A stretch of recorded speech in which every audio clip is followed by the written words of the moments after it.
Meetup LPCX online. Nous sommes ravis de vous retrouver ce soir. Je suis Amandine, je participe à l'organisation des Meetup et je suis accompagnée ce soir donc de Christopher. Bonsoir Christopher. Bonsoir. Et je suis également accompagnée de Marie. Bonsoir Marie. Bonsoir. Alors, pour faire une petite introduction, tout d'abord, je vais vous rappeler qui nous sommes, les Meetup LPCX. Peut-être que certains d'entre vous, c'est la première fois que vous nous rejoignez. Je vois certains habitués parmi les participants. On est ravis de vous retrouver. Donc, pour rappel, les Meetup LPCX, ça existe depuis 2013 à peu près. Il y a eu différents noms auparavant. On organise un Meetup par mois. On reçoit tout type de speakers, que ce soit des product managers, des CPO, des head of, des product designers également, et de toute boîte, dans tout secteur d'activité. Donc là, on a déjà un petit horizon des participants, des boîtes participantes qui nous ont rejoints, comme Christopher par exemple ce soir avec Meilleur Agent. Donc normalement, on se voit en physique une fois par mois, que ce soit à Paris, mais également en région, que ce soit à Lyon, à Bordeaux, à Lille, à Toulouse, à Aix, Marseille, mais également à Bruxelles et à Barcelone. Donc si vous êtes dans ces villes, vous pouvez également retrouver les Meetup LPCX. Pour rappel, les Meetup LPCX viennent de la ProduConf. C'est un événement qui a lieu une fois par an à Paris et à Madrid. Ce soir, donc au programme, comme j'ai pu vous l'indiquer avant, on reçoit donc Christopher Parola, CPO de Meilleur Agent. Et Christopher était intervenu donc en 2018 lors de la Product Conférence à Paris. Et 2 ans après, Christopher revient pour nous parler des Impact Teams et nous faire découvrir leurs évolutions. Est-ce que ça s'est bien passé, pas bien passé, nous donner des tips. Vous saurez tout à travers cette interview. Vous pouvez donc sur Lifetime poser toutes vos questions. Vous avez un onglet chat et également un onglet questions. Donc n'hésitez pas à poser vos questions dans l'onglet questions. Et si vous voulez faire des petits commentaires, des petites remarques, rebondir, n'hésitez pas à utiliser l'onglet chat. Dans l'onglet questions, vous pouvez également voter sur les questions posées par d'autres participants. Donc n'hésitez pas à aller voter pour encourager certaines questions. Nous y reviendrons à la toute fin de l'interview de Christopher. Marie, Christopher, c'est à vous. Donc, merci beaucoup, Amandine, et bienvenue à tous pour ce premier format webinaire LPCX. Donc, Christopher, tu es chez Meilleurs Agents depuis plus de 3 ans maintenant, d'abord en tant que Lead Product Manager et aujourd'hui en tant que VP Product. Comme l'a dit déjà Amandine, on fait un petit peu un écho avec un talk que tu avais fait avec Nicolas Baron, CTO de Meilleurs Agents, à la LPC il y a 2 ans. Et à l'époque, vous étiez encore en plein changement d'organisation pour passer à une orga en impact team. Donc, vous nous aviez expliqué qu'avec la méthode des OKR, vous souhaitiez diriger vos équipes par l'impact avec des objectifs chiffrés et ne plus imposer en fait des blocs de features et spécifiques à développer. Et donc, l'objectif derrière tout ça, c'était donc de donner plus d'autonomie, de motivation aux équipes et de donner du sens en les alignant sur un objectif commun, notamment pour les équipes tech qui parfois peuvent être un petit peu relayées à la fin, en bout de chaîne au rôle d'exécutant. Voilà, aujourd'hui, on va faire le bilan là-dessus. On va reparler de cette expérience avec un peu plus de maturité et de recul et faire un état des lieux sur les apprentissages. Donc, c'est parti et n'oubliez pas que vous pouvez donc poser vos questions dans l'onglet questions. Est-ce que déjà, pour commencer, Christopher, tu peux nous rappeler ce qu'est une Impact Team, s'il te plaît? Bien sûr, avec plaisir. Et bonsoir à toutes et à tous. Je suis très content de pouvoir échanger avec vous ce soir. Alors, les Impact Teams, c'est des équipes pluridisciplinaires, auto-organisées, en charge d'un objectif chiffré clair. Donc, pluridisciplinaire, on va retrouver vraiment ce qu'on a dans les feature teams un peu classiques. Un product designer, 2 product managers, 6 à 8 développeurs. Et quand on dit qu'elles sont autonomes avec un objectif clair, on va en reparler après, mais on a choisi en fait que ces équipes avaient vraiment une mission. Et cette mission, c'était pas un périmètre fonctionnel, mais c'était plutôt un objectif chiffré à atteindre. D'accord. Et donc, question, commençons par le commencement. Est-ce qu'aujourd'hui, 2 ans après avoir présenté ça, vous êtes toujours organisé en Impact Team chez Meilleurs Agents? Alors, ça aurait fait un grand coup de vous dire ce soir, non, on a tout jeté. En fait, on voulait juste parler à la LPC. Non, mais on est toujours organisé en Impact Team. Aujourd'hui, on a, on va dire, 3,5 Impact Team. On est en train de construire la 4e et d'ici la fin de l'année, on va construire la 5e. Et donc, on a changé pas mal d'éléments. On va pouvoir en reparler ensuite, notamment sur l'organisation. Mais en tout cas, on se tient à cette méthode. D'accord. Et du coup, pour illustrer cette méthode, on parle donc de diriger les équipes par l'impact. Tu avais parlé de la méthode des OKR pour fixer justement ces objectifs à atteindre. Est-ce que tu peux illustrer ça en nous présentant les OKR que vous avez cette année, par exemple?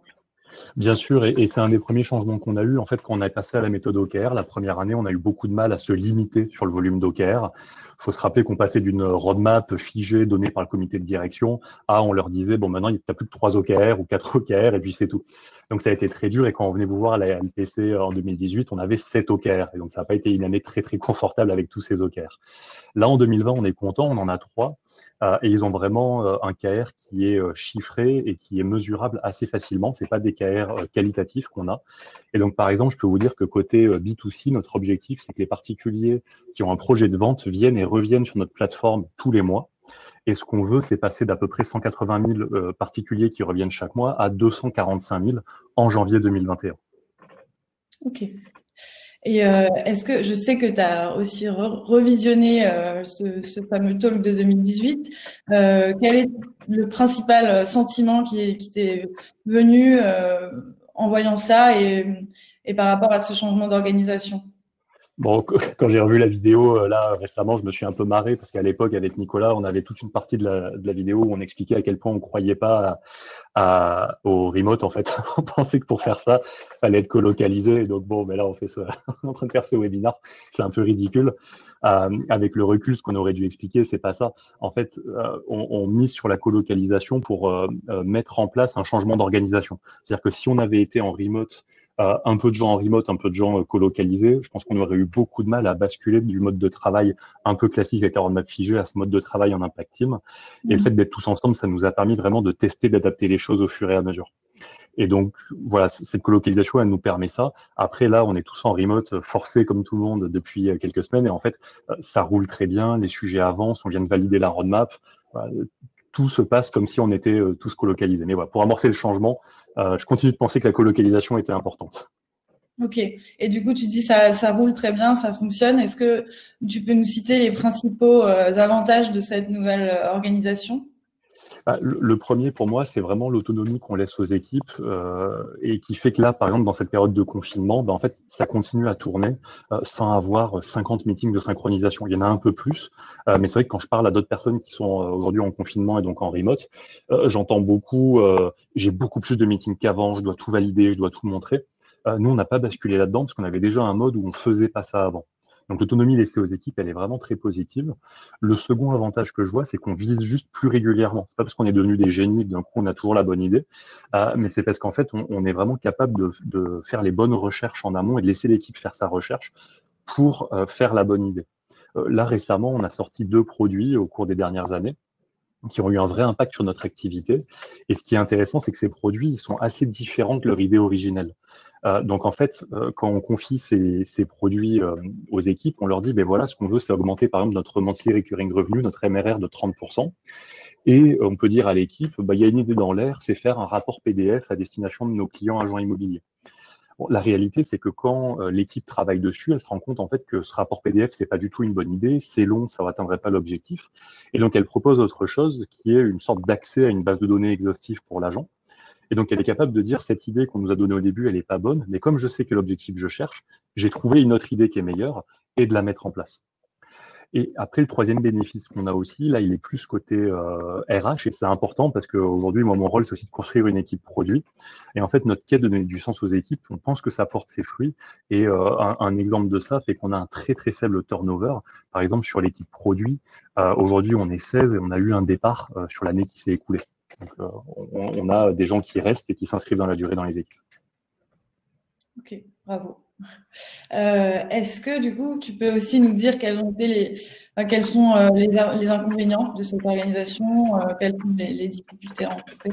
Ouais, la première grosse difficulté, je pense, de cette organisation, c'est vraiment le côté humble qu'il faut avoir à tous les niveaux de l'entreprise. Et c'est pas facile parce qu'il y a des entreprises où que ce soit le comité de direction ou les product managers, les gens pensent qu'en fait leur rôle, c'est d'avoir la bonne idée et de donner des idées tout le temps, tout le temps, tout le temps. Et là, en fait, on passe de ce mode-là où en fait le rôle devient de mettre en place un cadre et laisser les équipes expertes travailler dans ce cadre. Et donc, du coup, il peut y avoir une frustration et ce changement-là, il est compliqué et il demande un travail de tous les instants, même aujourd'hui, même 3 ans après, pour continuer de pousser dans cette méthode. Et l'autre inconvénient, c'est la limite du volume d'objectifs qui peut rendre les choses vraiment très complexes. Et si on choisit les mauvais objectifs, ça peut aussi faire une très mauvaise année. Donc on a de la chance, on n'a pas vécu ça, on a plutôt eu trop d'objectifs qu'on n'a pas fait non plus une année super, en tout cas en termes de confort. Mais voilà, réduire ces objectifs, c'est une vraie compétence et c'est difficile et ça prend du temps. Bah justement, ces objectifs, parlons-en. Ça paraît être le point central de cette organisation. Comment aujourd'hui sont définis les objectifs, les grands objectifs communs sur lesquels travaillent les équipes? Alors, les objectifs, ils sont vraiment définis en top-down. Donc, c'est le comité de direction qui, à la fin de l'année, va se réunir et va penser à où est-ce qu'on veut être dans 3-4 ans et qui va ensuite définir les objectifs pour l'année suivante qui nous permettront d'atteindre, en fait, cette vision à 3-4 ans. Et donc, du coup, c'est très top-down. Par contre, l'avantage de ça, qui est assez fascinant, c'est qu'en fait, quand on définit ces objectifs, on définit ce qu'on ne fera pas dans l'année. Et ça, c'est assez intéressant. En fait, choisir, c'est renoncer. C'est une superbe illustration de ça. Et donc, du coup, on a 3 objectifs. Et ça veut dire qu'on a ces 3 objectifs, tout ce qui ne rentre pas dedans, on ne le fera pas dans l'année. Et donc, plutôt que d'avoir un comité de direction qui va valider tout le temps ce qu'on doit faire, on a plutôt un comité de direction qui fixe un cadre et qui ensuite laisse les équipes travailler dans ce cadre. Et si ça vous intéresse, j'ai publié aujourd'hui un article qui explique notre processus de roadmap, donc toutes les étapes qu'on met en œuvre pour atteindre une roadmap trimestrielle. Il est un petit peu long, donc on ne va pas en parler dans le détail ici, mais voilà, n'hésitez pas à le regarder et puis à me poser vos questions ensuite. D'accord, ok, super. Bah, je pense qu'on va poster du coup le lien sur le chat tout de suite de cet article. Et du coup, par rapport aussi au fait de renoncer de pas sélectionner toutes les idées, etc. Dans ce talk en 2018, vous nous avez expliqué que il y avait un gros effort de communication à faire avec ce changement d'organisation, notamment sur les idées qui n'avaient pas été retenues et pourquoi. Parce que en fait, comme vous expliquez que vous aviez plus une roadmap de features, mais vraiment d'objectifs, que les équipes pouvaient décider d'écarter certaines idées directement. Et à l'époque, vous aviez dit que c'était frustrant pour des personnes du CODIR ou du reste de l'organisation qui d'habitude proposaient des idées et savaient ce qu'elles devenaient. Là, vous aviez expliqué aussi que vous Enfin, est-ce que tu dirais qu'aujourd'hui, ce principe a été compris par tout le monde, que les équipes ont la liberté de prendre ou ne pas prendre certaines idées et que la communication est plus fluide? Alors oui, pour moi, la communication, elle est plus fluide. Ce qu'on a fait, c'est qu'on a vraiment clarifié notre process qui était un petit peu brouillon au démarrage. Donc, ce qu'on fait aujourd'hui, c'est qu'on détermine des porteurs et des porteuses d'OKR. Leur rôle, c'est pas de décider quelles sont les idées, les initiatives qu'on va faire, mais c'est vraiment de s'assurer qu'il y a un process de roadmap qui est exécuté. Dans ce process, on fait des impact mapping qui nous font collecter avec un large éventail de personnes et de compétences toutes les idées qu'il y a pour atteindre l'objectif. Et ensuite, on va les scorer. Donc, on utilise le RISE qui est popularisé par Intercom pour Reach, Impact, Confidence, Effort. Et ensuite, ils vont proposer une roadmap trimestrielle au COMEX. Et ces porteurs d'OKR, ils viennent aussi à chaque comité de direction. Donc le COMEX, chez nous, c'est un comité réduit, c'est 5 personnes. Le comité de direction, c'est plus large. Et donc, ils vont à ce comité de direction pour, une fois par mois, présenter comment est-ce qu'on a avancé. Et c'est aussi l'occasion d'expliquer pourquoi est-ce qu'on a tué une idée ou est-ce qu'on poursuit une idée. Et donc, du coup, en cas d'arrêt d'un sujet, ils expliquent toujours pourquoi il a été arrêté, ce qui garantit cette communication. Et dans la phase de collecte, c'est un truc qu'on faisait mal à l'époque où je vous avais vu et on parlait de la communication en disant c'était pas terrible. C'est qu'en fait, à l'époque, on a basculé dans ce mode de travail. On a un peu oublié de collecter les idées du comité de direction qui n'avait pas forcément le temps de venir dans ces ateliers d'impact mapping. Donc, on a corrigé ça avec des one-on-one avec chaque personne du comité de direction qui le souhaite. Donc, chaque porteur d'OKR collecte en direct les initiatives maintenant. D'accord. Et je me souviens que vous aviez aussi dit que vous présentiez à chaque démo les idées qui n'avaient pas été retenues et pour quelles raisons? Est-ce que ça, c'est quelque chose que vous faites toujours ou pas? Alors malheureusement, on le fait plus. Ça a été super d'un point de vue pédagogique. Ce qui s'est passé, c'est qu'en grossissant, cette démo, c'est plutôt devenu une sorte de keynote où on partage un peu les grandes réalisations dans l'entreprise. Et donc du coup, il y a moins lieu de partager ça. Par contre, nous, dans l'équipe produit, on a vachement musclé notre niveau de jeu sur le fait de poser des hypothèses et sur nos pratiques de discovery. Et j'ai bon espoir qu'à la fin du confinement, il y aura un meetup LPCX sur le sujet. Et en fait, on continue de bien poser des hypothèses, d'avoir un cahier d'apprentissage qui fait que tous les nouveaux arrivants dans l'entreprise peuvent aussi savoir pourquoi on fait les choses de cette façon et ce qu'on a appris dans le passé. D'accord, d'accord. Et c'est une question qui est un petit peu à côté, mais est-ce que le rachat de Meilleurs Agents a eu un impact sur l'organisation en Impact Team et sur même les équipes tech produits au sens large? Alors oui, en fait, on a été racheté vraiment pour apporter notre expertise sur la data de prix de l'immobilier. C'est là où on est très fort. Et en fait, on a été racheté par un groupe européen, ce qui est super, ça nous ouvre des portes. 2 mois avant le rachat, je recrutais quelqu'un dans l'équipe en lui disant si tu viens chez nous, c'est franco-français, tu parleras jamais anglais. Bon, ça a un peu changé. Heureusement, il parlait déjà bien anglais. Donc, on a vraiment été racheté pour apporter cette expertise européenne.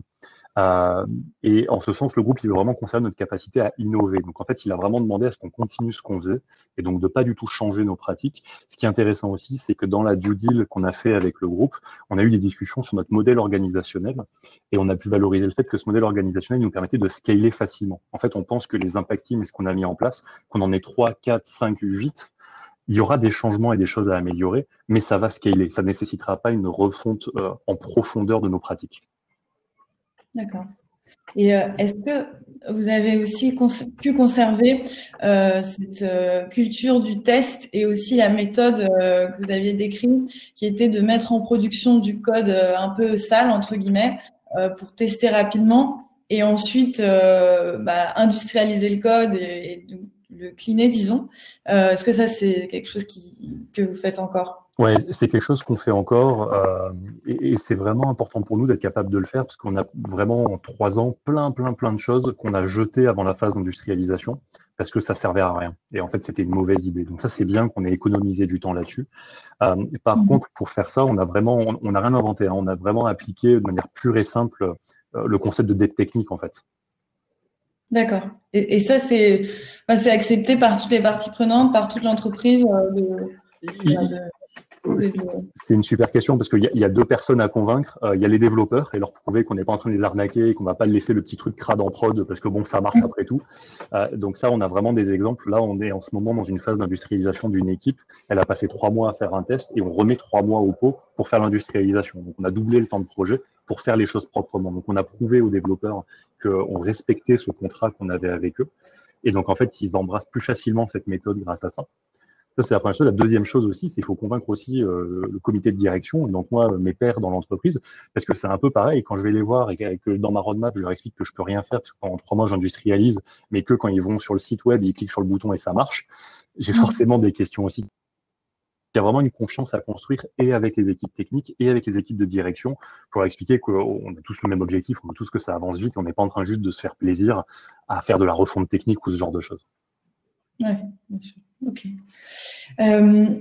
Vous disiez aussi que à l'époque, que vous changiez périodiquement les équipes. Vous ne laissiez pas une team durer vraiment trop longtemps dans le temps et que je crois que c'était tous les 3 mois, vous changez les équipes. Est-ce que ça, c'est quelque chose que vous faites toujours aujourd'hui?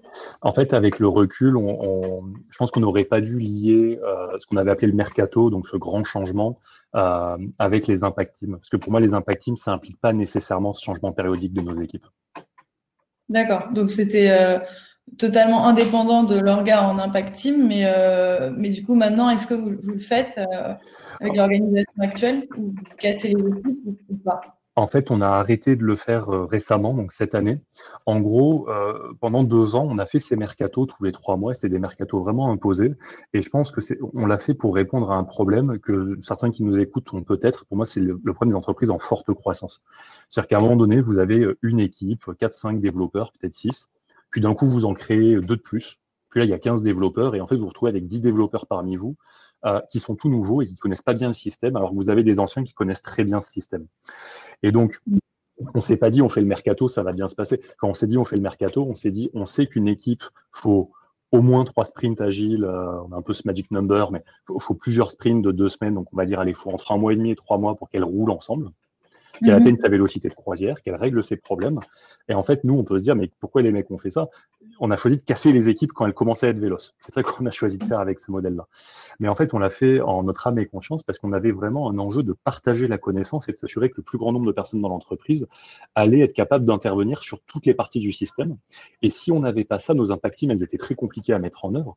Parce que les impact teams, c'est pas un périmètre fonctionnel. Donc, c'est pas, toi, tu vas travailler sur l'extranet B2B et toi sur le site web B2C. C'est à un moment donné, tu peux travailler sur les deux tout le temps. Et donc, du coup, on avait besoin de personnes qui savaient maîtriser l'ensemble de la plateforme. Donc, on a sacrifié de la vélocité, en fait, de réalisation de projets et de produits pour aller plus vite sur de la connaissance partagée. Et maintenant, on a grossi, je vous l'ai dit, on a 3,5 équipes. Donc, même si on va jusqu'à 5 équipes, on a plus d'anciens que de nouveaux, entre guillemets. Donc, on s'est dit, OK, c'est le moment de plutôt figer les équipes. Ça va faciliter aussi le management des engineering managers qui sont dans chaque équipe et qui managent les développeurs. Et donc, le fait de figer ces équipes, ça nous permet en fait de garantir que l'équipe va être véloce et qu'elle va avancer dans le temps. Donc maintenant, on est plutôt sur un mode du volontariat. Avant, on forçait les gens. Il y avait un peu un côté, vous savez, déménagement, je change d'école et je quitte mes copains. Il y avait un peu ce côté-là, tous les 3 mois, on cassait toutes les habitudes de tout le monde. Et donc là, maintenant, on a plutôt proposé du volontariat. Donc si quelqu'un veut changer d'équipe, il peut lever la main et nous dire, moi, j'ai envie de changer, j'ai envie de voir autre chose. Et auquel cas, on va tout faire pour l'accompagner là-dedans. La réalité, c'est qu'on fait ça depuis 3 mois et qu'il n'y a personne qui a levé la main pour le moment. Mais on n'est pas à l'abri que ça arrive. Et par contre, quand des nouvelles équipes se constituent, puisqu'on est en plein dans ces problématiques, forcément, on va aller mélanger. On ne fait pas une équipe de nouveaux avec que des nouveaux arrivants. Donc là, on va mélanger les compétences, ce qui fait encore un peu de mouvement dans les équipes. Et donc, ce qui peut aussi un petit peu encore faire bouger leur vélocité. D'accord. Oui, puis comme tu disais tout à l'heure que vous avez eu, par exemple, un seul départ cette année, il va y avoir suffisamment d'anciens et de personnes qui ont la connaissance pour garder les équipes et mélanger les... Est-ce que tu peux nous dire quels sont vos challenges aujourd'hui et les points de douleur organisationnelle auxquels vous faites face? Alors, le premier point d'organisation, c'est qu'on est arrivé à une taille où en fait on a commencé à ouvrir des postes plus transverses. Donc, on a ouvert un poste de product analyst et un poste de product marketing manager. Donc, historiquement, ce que vont faire ces personnes, c'était dans le périmètre des product managers. Comme chez moi, les product managers sont certifiés sous Google Analytics et la plupart d'entre eux savent faire du SQL, donc aller chercher en base leurs données et faire les analyses. Mais en fait, en grossissant, comme je pense toutes les entreprises qui grossissent, on commence à sentir le besoin d'une part d'avoir de l'harmonisation par moment, et d'autre part, d'avoir en fait des personnes qui suivent dans le temps. C'est-à-dire que l'organisation qu'on a aujourd'hui, je pense qu'elle est très forte pour que quand on a un objectif, on sache l'atteindre. Par contre, une fois que l'objectif est atteint, on va aller sur l'objectif d'après. Et on n'a pas des périmètres figés, ce qui fait qu'il n'y a pas un product manager chez moi qui est en charge de vérifier que ce premier produit qu'on a lancé, eh ben, 3 mois après, il tourne toujours pareil. Et du coup, avoir des profils transverses, ça va et nous aider à renforcer nos compétences, parce qu'en fait, on n'a pas toutes les compétences de quelqu'un qui fait du product marketing ou quelqu'un qui fait de la product analyst, donc on va progresser là-dessus. Donc ces profils transverses, ils ont une mission de former l'équipe, mais aussi de garantir un peu plus de suivi que ce qu'on peut avoir aujourd'hui avec notre dispositif. Donc ça, c'est des tests. Et aujourd'hui, récemment, j'ai juste quelqu'un qui s'appelle Pauline, qui a rejoint notre équipe en product marketing, qui a déjà énormément amené, rien qu'en 2 mois depuis qu'elle est arrivée, elle a beaucoup amené à l'équipe. Donc ça confirme la direction qu'on prend. Et là, on a réussi à très bien l'intégrer. Mais c'est vrai que pour moi, qui suis le patron de cette équipe, j'ai cette interrogation de comment bien les intégrer, à quel rituel ils participent. Voilà. Ça chamboule un peu une équipe quand ça s'ajoute. L'autre chose aussi, c'est vraiment la formation des nouveaux arrivants. J'en parlais tout à l'heure sur le discovery. En 2020, vous demandez à tous les product managers de France, est-ce qu'il faut faire du discovery? S'il y en a un qui vous dit non, je pense qu'il y a vraiment, il n'a pas lu grand-chose ces dernières années sur Internet. Par contre, quand il est en position, quand beaucoup sont en position de faire vraiment du discovery, il y a un peu le syndrome de la feuille blanche parce qu'il n'est pas très structuré, ce discovery. Et donc, comme on recrute beaucoup et qu'on a beaucoup d'équipes qui vont se monter, on a vraiment essayé de structurer une sorte de formation pour nos nouveaux arrivants. On va probablement la rendre publique. Donc, sur le delivery et sur le discovery, c'est une demi-journée sur l'un et une demi-journée sur l'autre. Du coup, on les forme aux pratiques pour que ces nouveaux arrivants soient très vite onboardés. Voilà. Et après, c'est un autre point de douleur organisationnel aussi, c'est un peu la recherche qu'on peut appeler de marché adjacent. Donc chez Meilleurs Agents, on a un marché qu'on conquiert qui est le marché des agences immobilières. C'est un marché qui est fini, donc à un moment donné, il va falloir aller regarder ce qu'on appelle des adjacents. Et à date, dans notre organisation, dans notre structure, on n'a pas de user researcher ou ce genre de choses qui sont à côté et qui regardent constamment quelles sont les pistes nouvelles sur le marché. Et donc, du coup, ça, c'est un peu un challenge qu'on a. C'est un peu comment avoir plus de product stratégie dans cette organisation. D'accord, merci. On va terminer notre discussion avant les questions, je pense. Est-ce que tu pourrais donner aux personnes qui nous écoutent trois conseils actionnables, on va dire, pour ceux qui seraient intéressés d'insuffler ce changement dans leur boîte, par exemple? Bah, le premier conseil, il n'est pas très marrant, mais c'est vachement long. On se voit, ça fait 3 ans qu'on essaye, 2 ans qu'on a parlé à la LPC. Les fondamentaux et la philosophie de la méthode est restée identique. Par contre, on a changé beaucoup de choses. On a progressé sur des points. Il y a des points de douleur. Et ce qui est important, c'est que d'une part, c'est très long. C'est un vrai changement d'organisation et un vrai changement de philosophie, de façon de travailler. Et en plus, comme en parallèle de ça, je vous souhaite que votre entreprise grandisse. Dès que vous pensez avoir fini le process pour votre phase de vie de l'entreprise, bah, va falloir l'arranger et l'améliorer parce qu'il y a d'autres choses qui se passent à côté. Genre, nous, on se fait racheter. Bon, ben, comment on fait évoluer ce process dans le cadre d'un groupe de plus de 16 000 collaborateurs? Donc ça, c'est des choses, c'est long et c'est jamais terminé. La deuxième chose, on en a parlé rapidement, mais vraiment maîtriser les bases. Je pense qu'avant d'insuffler ce changement, nous, en tout cas, c'est ce qu'on a fait chez Meilleurs Agents et je pense que c'est vrai aussi partout. Si vous voulez l'autonomie, il faut avoir les compétences qui vont avec cette autonomie. Et ça, c'est hyper important. Et si vous lancez une équipe avec de l'autonomie, mais qu'elle n'a pas tous les skills pour le faire et que vous n'êtes pas là pour l'accompagner, que vous n'avez pas mis la formation en place, vous allez vous poser la question de rollback la méthode en vous disant, OK, c'est cette méthode qui va pas. Alors que c'était pas la méthode, c'était plutôt la façon de l'implémenter et du coup des skills qui pouvaient manquer dans vos équipes. Et puis le troisième point, c'est vraiment prouver par l'exemple. Moi, je suis un grand fan de ça. Cette organisation, on a passé 1 an, donc en 2017, quand je suis arrivé chez Meilleurs Agents, on avait une roadmap annuelle qui n'a pas marché et qui a volé en éclats au bout de 3 mois. On travaillait pas comme ça. Et avant de lever la main et de dire, je pense qu'il faut tout changer, on a déjà commencé par prouver que mettre un peu de méthode produit, faire des interviews, faire des tests utilisateurs, ça fonctionnait. Et donc, il y avait d'autres façons de travailler. Et petit à petit, on a réussi à changer les choses. Donc, ça prend du temps, il faut le prouver, par exemple. Et ça veut dire vous remonter les manches à un moment donné, peut-être faire plus que ce qu'on vous demande de faire au quotidien, pour un peu bousculer l'ordre établi et être capable de prouver que ça aurait de la valeur de tester d'autres solutions. D'accord. Et donc, du coup, pour ceux qui ont capté l'information, on aura très prochainement un meet-up sur le discovery, vu que tu as parlé de méthodes qui seraient intéressantes pour la communauté LPCX. Donc, voilà, ça sera un super meet-up. Merci beaucoup pour tes réponses. Avec grand plaisir. Je pense qu'on va passer à la partie questions avec Amandine. Et oui, me revoici. Merci beaucoup Christopher, merci beaucoup Marie. On a beaucoup de questions, on a eu beaucoup aussi de réactions. Il y a eu pas mal de partage d'articles sur les OKR, sur les impact teams. On a partagé aussi ton article Christopher, donc n'hésitez pas, on va le remettre besoin à la fin. Alors, on va commencer par les questions. Il y en a un petit peu, tu as suscité beaucoup de questions. Bon, bah, tant mieux, j'espère que c'était clair quand même et que c'est pour aller plus loin. Alors, dès le début, Nicolas nous demandait de rappeler le concept d'impact team. Alors, peut-être qu'on peut le rappeler pour les participants qui sont arrivés un petit peu en retard, Christopher? Bien sûr, donc du coup, les impact teams, pour nous, c'est un modèle d'organisation où on va construire des équipes pluridisciplinaires, auto-organisées et qui sont en charge d'un objectif chiffré plutôt que d'un périmètre fonctionnel. Donc parfois, on me demande c'est quoi la différence avec les feature teams, c'est vraiment ça la différence. C'est que c'est pas une équipe, alors je sais que les feature teams, c'est une équipe qui est capable de produire une fonctionnalité de bout en bout, et parfois, un peu par abus de langage, on en fait aussi des équipes qui sont en charge d'un périmètre clairement établi, un périmètre au sens fonctionnel du terme. Nous, on a plutôt choisi d'avoir une organisation où on avait toutes les compétences, comme les feature teams, pour aller jusqu'au bout. Mais par contre, ce qu'allait manipuler cette équipe, c'est un objectif chiffré et pas un périmètre fonctionnel ou un jeu de features. Super. Donc, on va passer à la question suivante. Alors, on avait Maxime Salah, le même objectif de prime, aussi bien développeur, product manager. Alors ouais, je pense qu'on parle des primes du variable Je pense des aussi, oui, de collaborateurs. l'aspect financier. C'est une super question. En fait, on a dévoyé la méthode OKR. Donc, on en a un peu parlé, mais on l'a pas fait vraiment, la méthode OKR. Parce que dans la méthode OKR, on a vraiment cette notion pyramidale. Donc, il y a les objectifs de la boîte, des équipes, des individus. Et souvent, ça amène, je trouve, à des aberrations du style pour le développeur, comme on sait pas très bien quoi mettre, on va lui dire qu'il faut qu'il fasse 123 tests par semaine. Comme ça, c'est bon, il aura sa prime. Et donc, on a plutôt choisi de décorréler les deux, c'est-à-dire qu'on a les objectifs de l'entreprise et des équipes. Mais par contre, la part variable du salaire des collaborateurs, elle est plutôt sur des objectifs de développement. Elle est plutôt sur des objectifs liés à leur parcours carrière et donc pas à l'atteinte d'objectifs chiffrés. On a aussi fait ça parce que pour deux raisons. On voulait que ce soit plutôt un objectif d'équipe, ça c'est le premier point.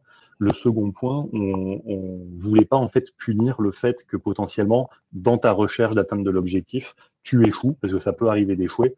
Et auquel cas, tu serais tenté soit de maquiller la réalité, soit de partir en pleurant parce que en fait, t'as pas ton salaire alors que tu as bien travaillé quand même. Ok, super. Alors, on a ensuite une question de Cécilia.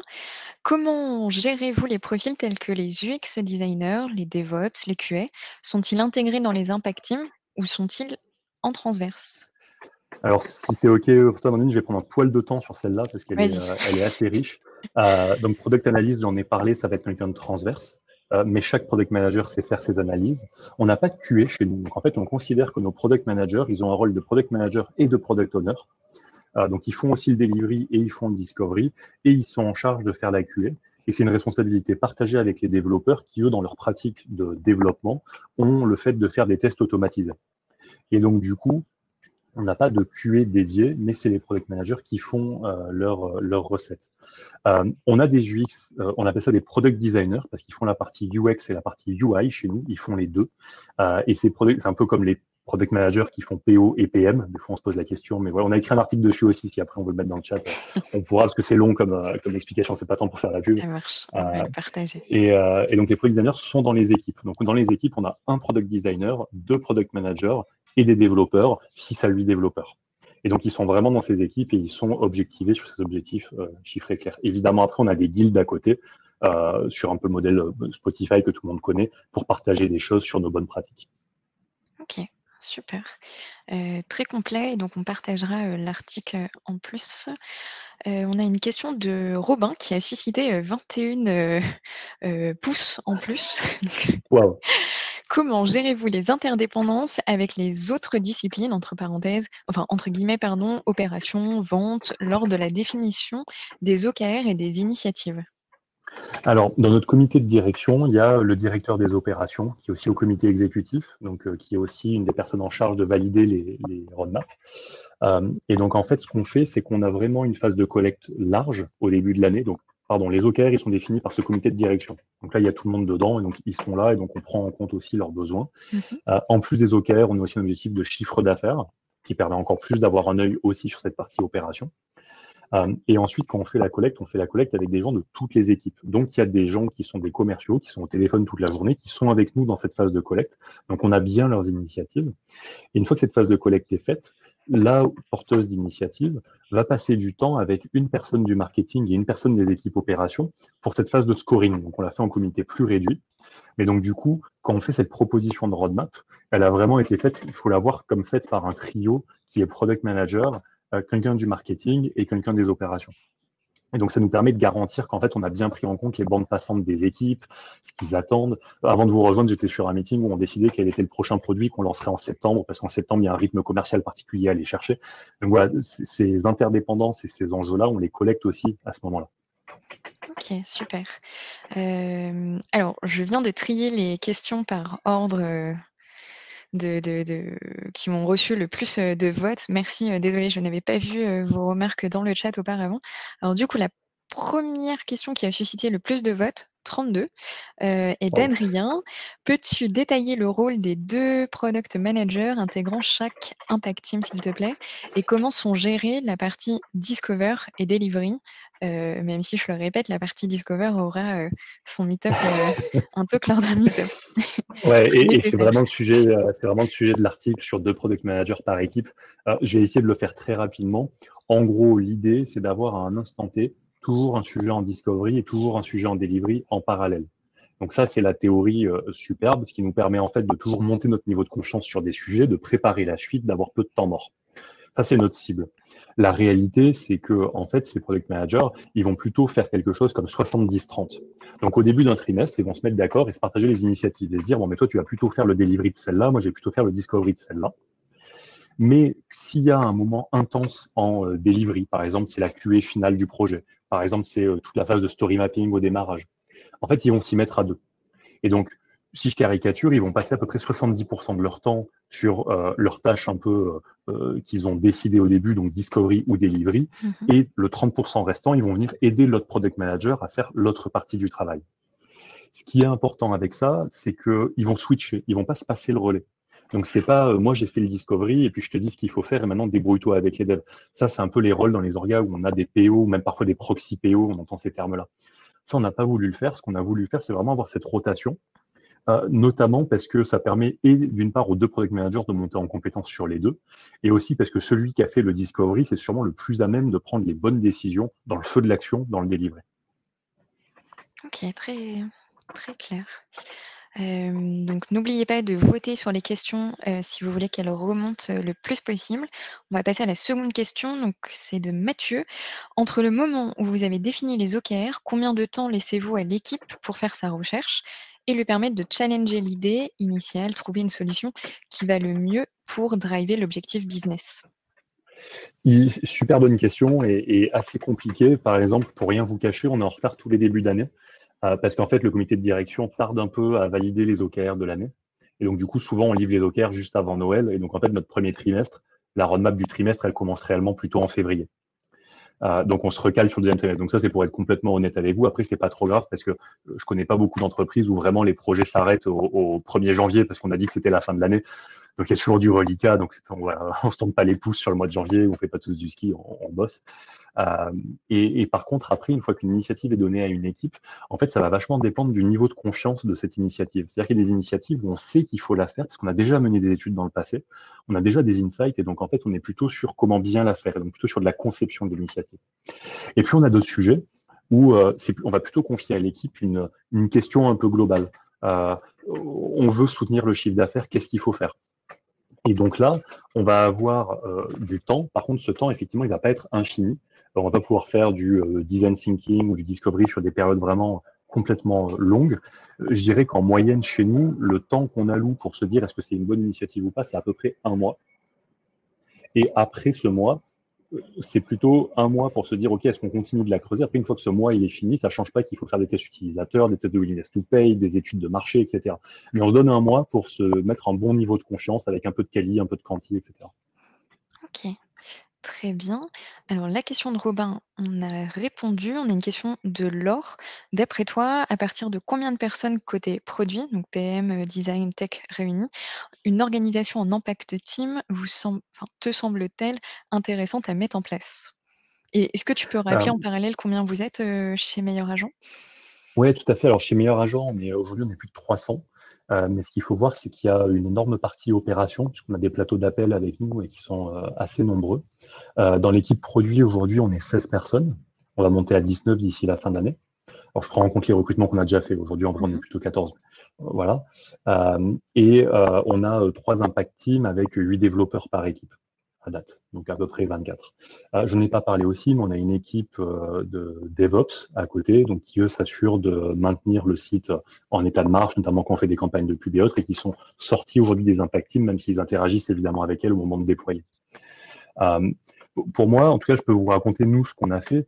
Pour moi, quand on était tout petit, en fait, on a une stade de vie de l'entreprise qui est plutôt la start-up et qui est un peu bordélique. Et c'est normal et c'est pas grave de pas avoir un process plus établi que ça. Et d'ailleurs, à ce stade de vie, on a souvent des cofondateurs qui, en fait, a pris en charge la vision produit sans vraiment faire du produit, mais la vision produit et du coup, qui fait appliquer sa vision. Et donc, du coup, je pense que c'est plutôt quand on a 2 équipes qu'on va commencer à se poser des questions d'interdépendance, d'objectifs distincts. C'est plutôt à ce moment-là. Donc, je pense qu'il y a des principes que je vous partage là qu'on peut faire dès le début, faire bien du produit, même si au démarrage, quand c'est un peu la phase bordélique, on peut se dire c'est une perte de temps de faire du discovery ou de faire de la recherche. Je pense que c'est faux et qu'au contraire, on en gagne parce qu'on baisse le gâchis. Mais pour vraiment mettre en place ce type d'organisation, je pense que c'est au moment où on a un peu 2 équipes avec ces 3 produits et 8 développeurs, donc allez, 22 personnes. Okay. C'est très à la louche, hein, je suis obligé de répondre Oui, et puis approximativement, mais ça dépend beaucoup ça des dépend, je contextes. pense aussi du secteur de la boîte, du type de produit sur lequel on évolue. Mais merci pour ta réponse, Avec Christopher. plaisir. Alors, il nous reste encore quelques minutes. On va prendre encore quelques questions. Celle de Sébastien. Pour toi, quelles sont les questions à se poser avant de prendre la décision de basculer en Impact Team? C'est top. Les questions à se poser pour moi, c'est à quel niveau de maturité on en est déjà dans l'équipe produit. Donc, j'en ai pas mal parlé, mais en fait, je pense que si on n'est pas très solide sur nos gammes, cette phase de changement, elle va être très difficile. L'autre question à se poser, c'est est-ce qu'il y a bien un constat partagé du fait que cette roadmap annuelle un petit peu figée ou ce modèle très orienté périmètre est une douleur pour des gens dans l'entreprise. Parce que si tout le monde est content avec ça et ça va être très compliqué de le changer. Et donc, du coup, pour le changer, il va plutôt falloir commencer par montrer qu'il y a d'autres façons de faire avant d'insuffler vraiment le changement. Ok, ça marche. Alors, on a juste eu une petite remarque par rapport à la précédente question. 3 Impact Team, mais tu as parlé de 16 personnes, enfin bientôt 16 personnes au produit avec 2 PM par Impact Team. Mais alors, qui sont les autres personnes et que font ces personnes? Qui sont... Oui. Alors, il y a dans l'équipe, récemment, on s'est aussi organisé pour avoir le même modèle d'organisation sur une équipe qui faisait des outils internes. Donc, on avait une équipe outils internes qui était un petit peu décorrélée aujourd'hui de ses pratiques. Comme c'est le cas dans beaucoup d'entreprises, on a plutôt choisi de reprendre le même modèle. Donc, on n'a pas de product designer dans cette équipe. Par contre, on a product manager. Il y a donc Pauline, notre product marketing manager. Et il y a un poste ouvert de product analyst chez nous. Et après, côté product designer, j'ai quelqu'un qui est lead product designer, donc qui encadre et manage l'équipe de product designer et 3 product designers. Donc aujourd'hui, on a plus de product designers. En fait, on est prêt côté produit à faire la 4e équipe. Je dis qu'on en a 3,5 parce qu'il nous manque encore quelques développeurs. Ça marche. On a bien toute l'organisation de meilleurs agents maintenant en tête. Merci Christopher. Allez, on va prendre encore 2 questions. On a Alex qui nous demande quelles difficultés avez-vous vécues pendant ces 2 ans sur ces OKR et sur la mise en place de cette organisation? C'est vrai que tout à l'heure, on a parlé des avantages, des inconvénients, mais est-ce qu'il y a eu des vraies difficultés, des frustrations peut-être aussi? Ouais, la plus grosse difficulté qu'on a eue, ça a vraiment été ce passage, en fait, ce changement d'état d'esprit au niveau du comité de direction qui finalement avait un slot un peu toujours ouvert dans la roadmap. Il suffisait de dire j'ai envie de faire ça et puis on trouvait bien un endroit avec nos jeux de rectangles pour le faire rentrer. C'était un peu une partie de Tetris. Ça finissait toujours par rentrer. Et le passage de ça à, en fait, maintenant, potentiellement, tu n'es plus écouté. C'est-à-dire, enfin, tu es écouté, entendu, mais on va pas faire ce que tu as dit. Ça a été un point vraiment de douleur et qui a fait que dès qu'on a eu dans la méthode des choses qui ont un peu moins bien marché, pendant la première année avec nos 7 OKR, c'était dur, et quand on a fait la collecte d'initiative, on n'a pas fait les one-on-one avec le comité de direction. Il y a eu des gens qui ont dit ah ben vous voyez la méthode elle est pas bonne, moi j'ai pas pu donner mon avis, j'ai pas pu donner mes inputs pour la roadmap, donc on va droit dans le mur.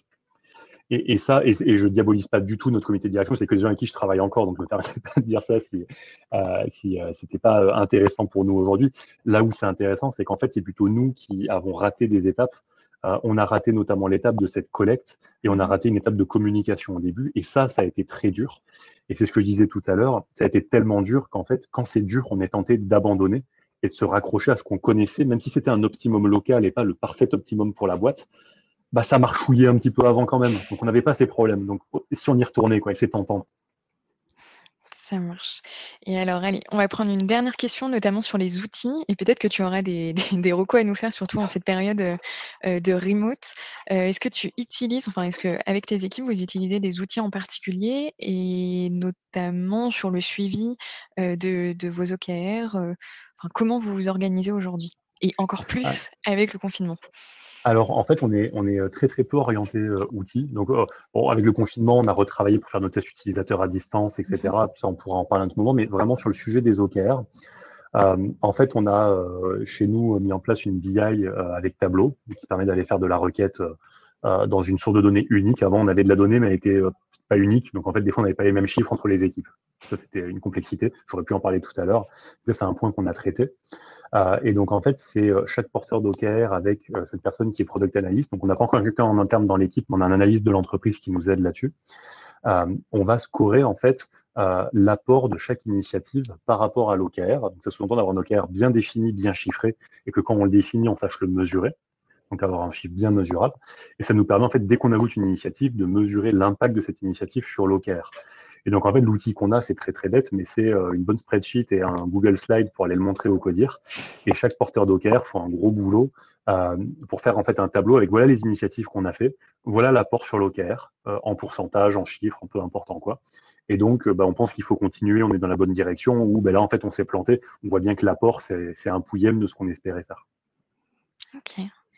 Très bien. Alors, on a pas Voilà. mal d'autres questions. Ce que je te propose, Christopher, c'est qu'on va clôturer ce webinaire. On va laisser Christopher retourner à ses occupations. Et ce que je te propose, c'est qu'on peut quand même répondre aux questions directement dans l'onglet. Donc, on va terminer le webinaire. Christopher va répondre à quelques questions supplémentaires. Vous allez pouvoir retrouver... Alors, petite information, on peut aussi transférer toutes vos questions à Christopher et avec votre adresse email, je puisse vous reprendre directement. Personnellement, personne ne m'a vu, je disparais. Ouais, avec grand plaisir, hein, n'hésitez pas. Je ne garantis pas le délai de réponse en ce moment, mais je répondrai, ça c'est une promesse. Voilà pour la solution. Pour rappel aussi, vous pourrez retrouver le replay de ce talk directement sur notre chaîne YouTube. N'hésitez pas à vous inscrire sur la page Meetup LPCX Paris pour suivre tous nos prochains événements et être prévenus lorsqu'ils seront disponibles. N'hésitez pas également à écouter nos podcasts, dont le dernier podcast est l'intervention de Christopher et de Nicolas lors de la LPC en 2018. Et n'hésitez pas, comme toujours, à nous partager vos retours, vos envies de talk, de speaker. Si vous-même vous avez envie d'être speaker, n'hésitez pas à nous contacter. Merci encore Christopher et à très bientôt pour de nouveaux LPCX Online. Salut à tous.